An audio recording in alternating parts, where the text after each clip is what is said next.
remind everybody that the webinar will start in a few seconds. Please keep yourself in your seats and be ready for this educational crusade. 10, 9, 8, 7, 6, 5, 4, 3, 2, 1, 0.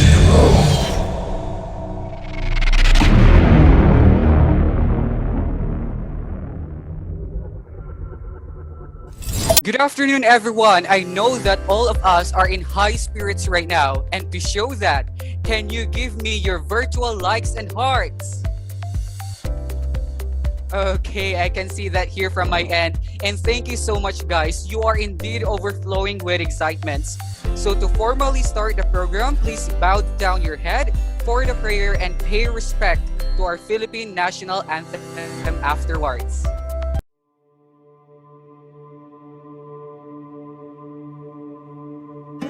Good morning, Lord. Thank you for a new day. Thank you that your compassion is renewed every morning. Great is your faithfulness and your steadfast love, O Lord. I don't know what all is going to happen today and how much I'll get done, but you do. So I give this day to you. Fill me with your Holy Spirit, Father. Energize me for your work, because you know how tired these bones are. Awaken me to the wonder of your salvation, and quicken my spirit to the reality of your work in my life. Lord, my mind is filled with creative ideas, but they're all jumbled. Holy Spirit, come and hover over my mind like you hovered over the waters at creation, and speak order out of the chaos. Help me to cease striving and to trust that you will give me all I need today to do the work you've given me to do. You will be faithful to complete the good work you've started. And as I step out into my day, I declare your sovereignty over every area of my life. I entrust myself to you and ask that you use me however you see fit. This day is yours. My body is yours. My mind is yours. Everything I am is yours. May you be pleased with me today. Amen.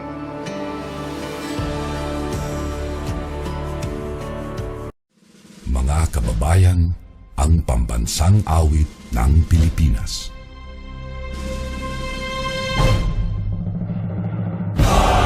Mag-ibig, telas ng sinakanan, alam ng puso, sa titik mo'y buhay. Lupang hinirang, tuyag ka ng magiting, sa manlulupin, di ka pasisigil, sa nagagang tutok sa simoy at sa langit mong pagaw, ay hinatang tula, kawin sa paglayang minamahal, ang isang ng matawad mo'y tagumpay na nag-iingin, ang bituin at araw niya kailan ang may di magdidinig. Luman ang araw ng walhagit pagsinta, buhay langit sa piling mo. Ang inigaya ng pagkay mga api, ang mamatay ng dahil sa'yo.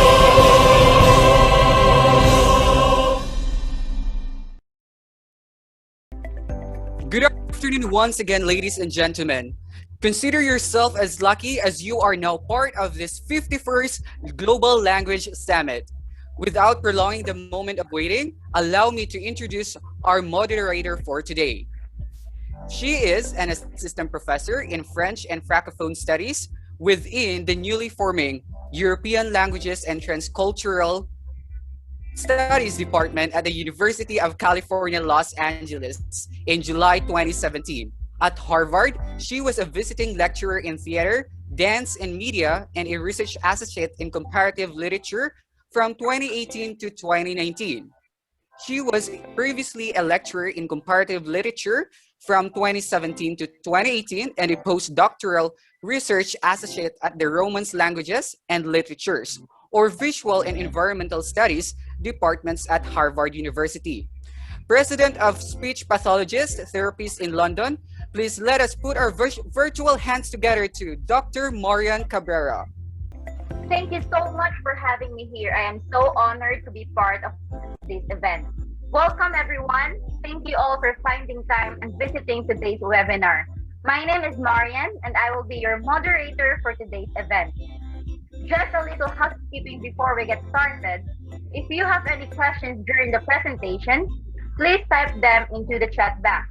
I'll bring them up during the presentation if necessary. Or we will also have time for questions at the end. To keep the quality of sound functional during the meeting, please mute yourself when you are not sharing. I may also mute the room if necessary. But please remember to unmute your microphone if you wish to share. Welcome again to the 51st Global Language Webinar with the theme, A Journey to Language Corpora and Concordance, and Teaching Writing with Technology. So today, we will have a lot of fun, but more than that, we are truly going to learn a lot of new things about our topic.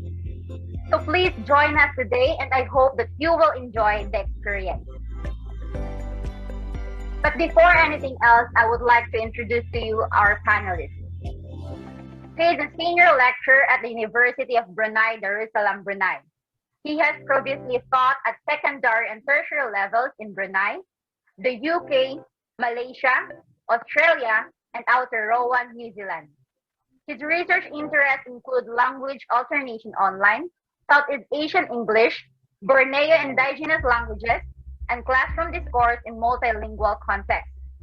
He is co-editor with Roger Barnard of Code Switching in University English Medium Classes, Asian Perspectives, Bristol, England, Multilingual Matters 2014, and has recently been conducting research that challenges traditional notions of languages as fixed and separate systems. Let's give our virtual applause to Dr. John Albert Azarce. Thank you so much.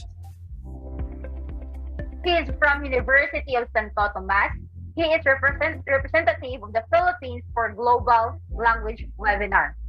President of Education in USC with a doctoral degree of Masters in English. He is currently an ambassador of young children and adults for teachers who are in need to develop their instructional materials when it comes to teaching young endeavor. A multi-awarded by the President of the Philippines for his excellent performance. Again, let's give our virtual applause to Mr. Clint Labe.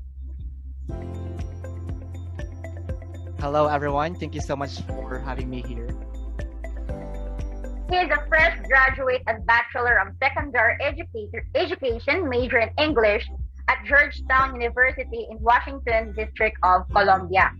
He is currently working as an educator in English at the Department of University of Bangkok, Thailand. Let's give our virtual applause to the very young and fresh Mr. Well Villanueva. Thank you so much. Thank you. She joined the University of Cambridge as a professor in the Department of English in the College of Arts and Sciences. Prior to coming Cambridge, she was a visiting instructor at the University of Pittsburgh. She received her BA in English from Yale University. Her doctoral education is the same university, and her philosophy doctor from the University of Pittsburgh. She's also teaching interest in school training writing teachers, research composition, and rhetoric and literacy. She developed new courses at the University of Pittsburgh and won the University Teaching Award in 2019. Her primary research interest is in the field of composition and rhetorical pedagogy and theory. Specifically, she is interested in student writing, pedagogy of experimental writing, and the intersections of rhetoric and aesthetics. Again, let's give our virtual applause to Dr. Melanie J. Abrasaldo. Thank you very much, Ms. Moderator. I'm so glad to be here. All right, so we are now done to our panel discussion. It's time to move on to our open forum wherein you guys can have the opportunity to ask your questions, clarifications, or anything that you want to ask our panelists. All right, this is the time for that. Ladies and gentlemen, ask away. Okay, I see her in the chat box. The question is from Mr. Anthony Marchesa. I would like to address this question to Dr. John Albert Azarza. The question is, how do language corpora and concordance function in the teaching learning endeavor? Sir? Okay, thank you so much for that riveting question, but at the same time, a tough one. But before that, allow me to give you a bird's eye view of what language corpora and concordance first. Based on the pieces of information that I have read online, language corpora are the collection of linguistic data that could be either a written text or a transcription of a reported speech. And its main purpose is to verify the hypothesis of the language. And when I say verification of the hypothesis of the language, it tries to determine how the usage of a particular sound, word, and its syntactic construction varies. In other words, these provide data of which are considered to be representative of a language at a particular point in time. And the best known examples of language corpora include the British National Corpus, or the BNC, and the Corpus of Contemporary American English, which is also known as the COCA. And the language concordance is to show how any given word or phrase in the text is used in the immediate context in which it appears. I know that it's a little bit hazy in your part, but to elucidate it further, take what happened in 2012 U.S. presidential campaign, where the Republican candidate Mitt Romney received tons of castigations from both outside and inside of his party because of the statement he made, and which I quote, "But I was a severely conservative Republican governor." People became outrageous because of the word that he used, severely, as it was perceived negatively, as if he didn't want to become a conservative Republican governor. But if we look at on the dictionary, we have different definitions of the word severely. It could mean harsh, violent, difficult, and also conforming strictly to a rule or standard. And I know Romney mean severely as conforming strictly to a rule or standard, and not harsh, violent, and difficult. In connection with the question, the situation extracts the function of language corpora and concordance in teaching learning endeavor. I believe that the function of language corpora and concordance is to be the cynosure of both the teachers and learners. It will serve as the resource to the teachers as language inputs that will help students to use the language as an output in all of the macro skills. In simpler words, it functions just like our parents, where they provide us with guidance. These two will guide both the learners and the teachers to reach the acme of precision and accuracy of the use of the language. I guess those are the things that I need to say about the function of language corpora and concordance. Thank you. Thank you so much, sir, for that knowledgeable response. And next question is from Mr. George Tan. I would like to address this question to Mr. Clint Labe. What are the advantages in using corpora? Sir? Hello, ma'am. Can you pardon the question, please? The question is, what are the advantages in using corpora? Oh, the advantages. So when we are using corpora, it is a new tool that provides teacher with authentic data about language structure. And it also promotes student autonomy because they can explore a determined corpus and do their own research about language features. So when we talk about advantages, I will give you 4 advantages. The first one is that when we are using corpora, it can inform inductive and deductive approach. So when we say about deductive approach to English teaching, corpora analysis provides evidence to inform teachers, especially to those who are non-native speakers, about the use of language elements they are presenting in class and provides them with clear and authentic examples of the language. And also when we talk about inductive approach to teaching English, the corpora analysis provides students with data to infer language rules by themselves. And the second one is the use of corpora improves English programs and materials in designing the courses. So when we talk about designing the courses, what can we talk about it? However, because corpora informs us about the use of language elements in a way that our intuition cannot, corpora can enlighten the syllabus, and almost teaching materials can be based around corpus data. And the third one is corpora and language awareness. Language awareness can be defined as the development in learners of an enhanced consciousness of and sensitivity to the forms and functions of the language. This is why corpora analysis plays an important role in every learner, in every student. That language awareness, when students work with corpora, they discover language for themselves. And the last one for my advantages is corpora develops students and teachers' autonomy and independence. There are different investigations about this, but it suggests that using corpora promotes students' autonomy because students can take responsibility for their own language learning, looking for language features in the different existing language databases with a teacher's guidance. So that's all. Thank you for that informative response, sir. Now I see a question is related to teaching writing with technology. The question is from Ms. Mary Javier. I would like to address this question to Mr. Roel Villanueva. The question is there a tangible benefit to using the technology or allow more students to participate at a level that is suitable for them? Sir? Yes, ma'am. Thank you so much for asking me that question, and good afternoon once again. And to answer that question, well, I am not a believer in the idea that we should use technology for its own sake. Any use of technology in the classroom should have a clear purpose, and that purpose should have benefit beyond more traditional ways of doing something. If, for example, you intend for your student to write an essay, what possible benefit is there in doing it by a word processing application?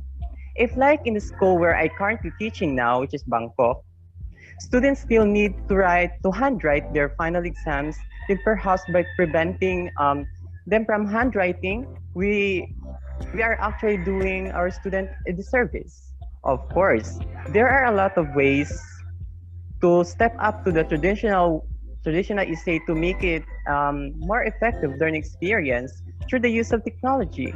For example, by using collaborative editing and revising. And teachers generally work hard to differentiate or personalize the learning in the classroom. But it's a tricky proposition at the best of times. However, I think that technology has a real potential to assist in this way, as long as teachers in questions deploys it appropriately. For example, there are plenty of examples of software that will provide reading level appropriate materials for students, or software will deliver adaptive questioning for students at their level. Teachers can and should make use all of this.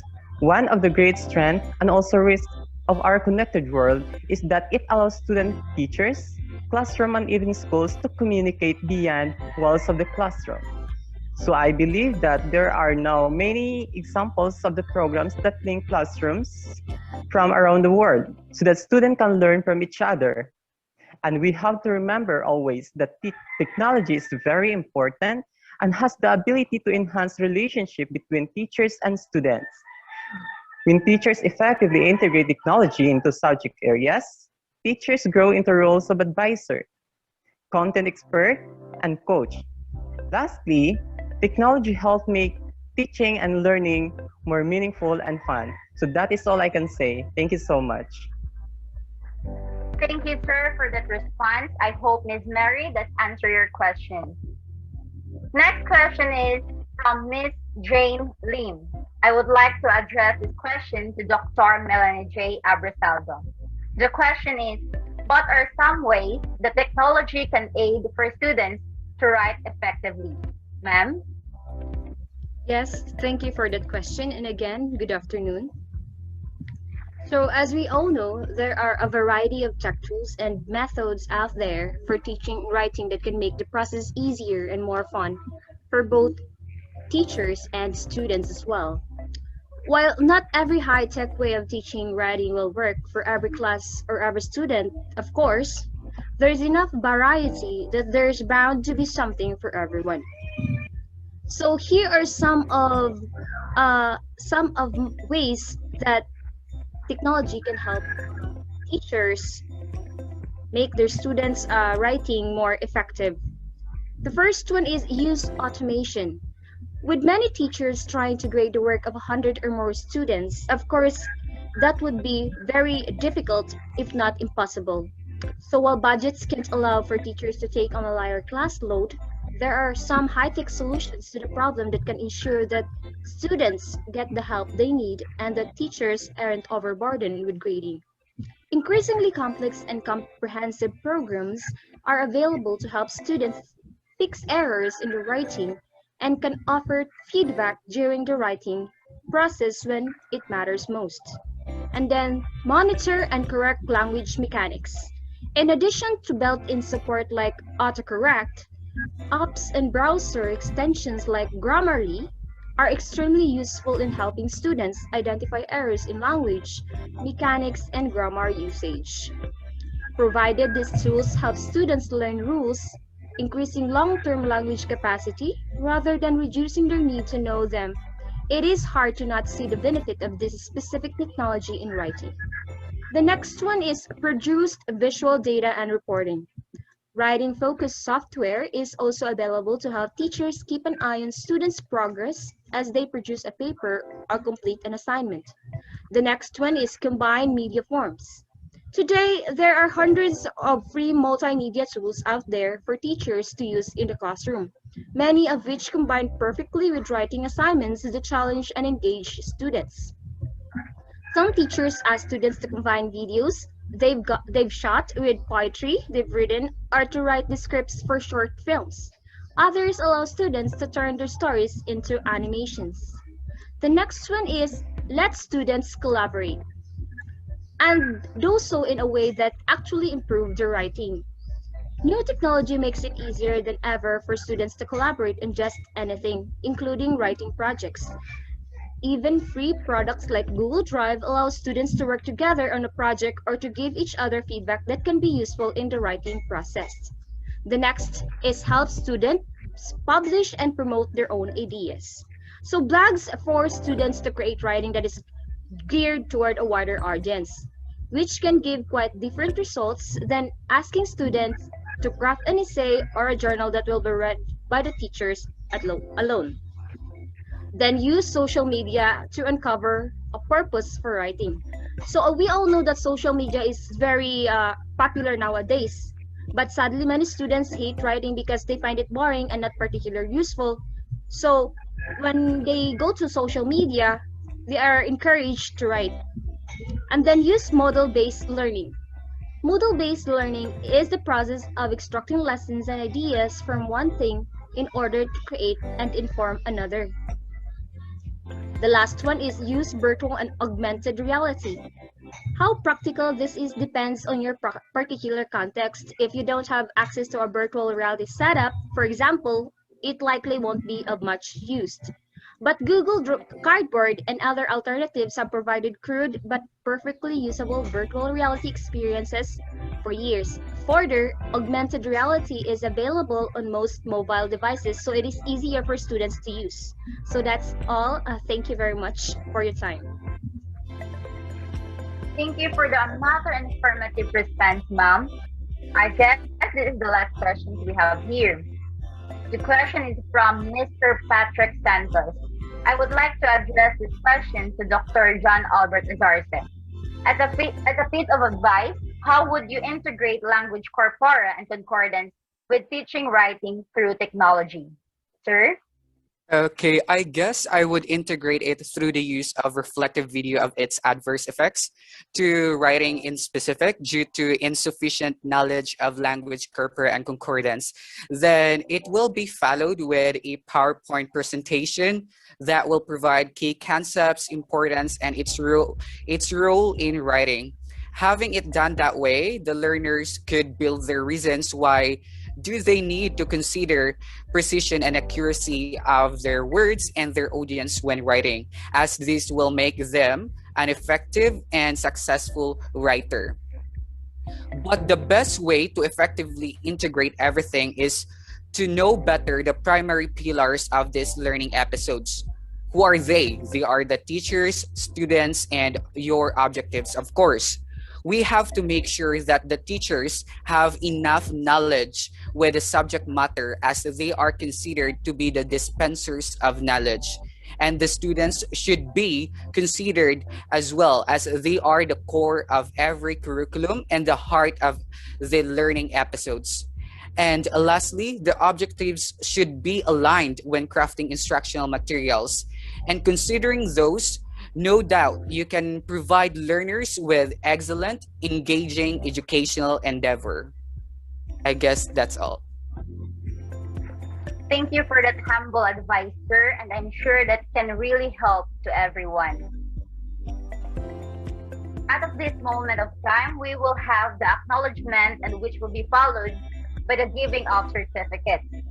I acknowledge the presence of faculties and staff, the technical team who were behind in this successful event, and of course, to all the participants who actively participate. Thank you very much. Before we proceed, let me read to you the citation of certificate. Certificate of Appreciation. This certificate is presented to Dr. John Albert Azarce for your extraordinary service and dedication to your profession. The same certificate is presented to Dr. Melanie J. Abrisaldo. The same certificate is presented to Mr. Clint Labe. The same certificate is presented to Mr. Roel Villanoa. First and foremost, I would like to express my appreciation to the panelists for their valuable contribution to our 51st Global Language webinar with the theme A Journey to Language, Corpora and Concordance, and Teaching Writing with Technology. My deepest gratitude to all who attended the webinar and helped me to make it such a successful event. Thank you so much and have a great one.